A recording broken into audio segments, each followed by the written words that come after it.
नमस्कार, हे आहे महाराष्ट्र संध्या न्यूज चॅनेल, आवाज महाराष्ट्राचा। जय भीम, जय महाराष्ट्र बांधवांनो। माझ्या महाराष्ट्राच्या बांधवाला मी सांगू इच्छितो की या ठिकाणी घाटकोपर स्मशानभूमीमध्ये ही स्मशानभूमी आहे आणि या स्मशानभूमीमध्ये जाताना या गेटवर एक बॅनर लावलेला आहे। हा बॅनर भाजपच्या पिल्लांनी लावलेला आहे। या बॅनरमध्ये राष्ट्र धर्म की रक्षा के लिए 100% मतदान कीजिए, एक रहोगे तो सेफ रहोगे।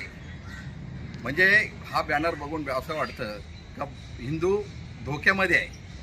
आज भाजपाला वेळ आलेली आहे, स्मशानाच्या गेटवर बॅनर लावून मताची भीक मागत आहे। एक लाजिरवाणी गोष्ट आहे।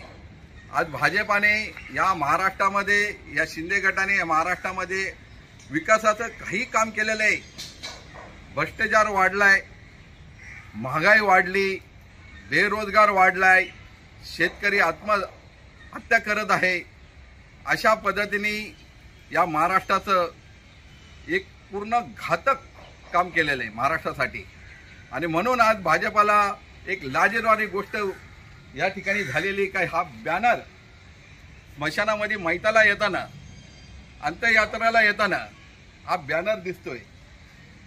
माझ्या सर्व महाराष्ट्राला बांधवांना एकच विनंती करतो की महाराष्ट्र धोक्यामध्ये आहे।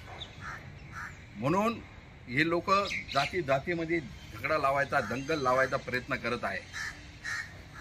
एक रहोगे तो सेफ रहोगे याचा अर्थ काय होतो? वरती बघा, राष्ट्र धर्म की रक्षा के लिए 100% मतदान कीजिए। याचा अर्थ काय होतो का हिंदू धोक्यामध्ये आहे। हिंदू धोक्यामध्ये नाही। या भारत देशामध्ये डॉक्टर बाबासाहेब आंबेडकरांनी लोकशाहीनी संविधान दिलेलं आहे।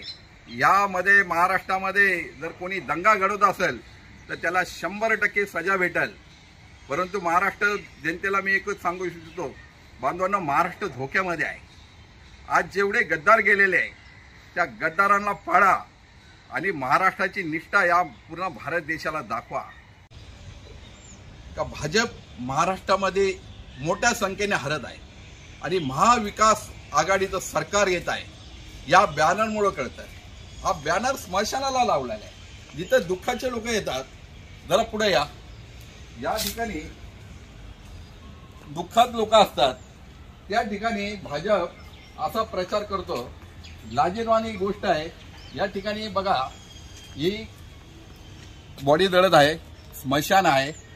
या ठिकाणी हा जवळ गेटवर बॅनर लावलेला आहे।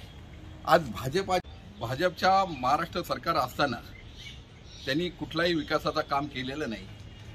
फक्त त्यांनी विरोधक लोकांना जेलमध्ये टाकायचं काम केलेलं आहे, दुसरे आमदार फोडायचं काम केलेलं आहे, पक्ष फोडायचं काम केलेलं आहे, चिन्ह चोरायचं काम केलेलं आहे, वडील चोरायचं काम केलेलं आहे। या सगळ्या गोष्टीमुळे आज भाजपाची हार होत आहे आणि ह्यामुळेच हा या ठिकाणी बॅनर लागलेला आहे। म्हणून बांधवांनो, भाजपची हार नक्कीच आहे। या बॅनरवरून दिसत आहे, या बॅनरवरून दिसत आहे।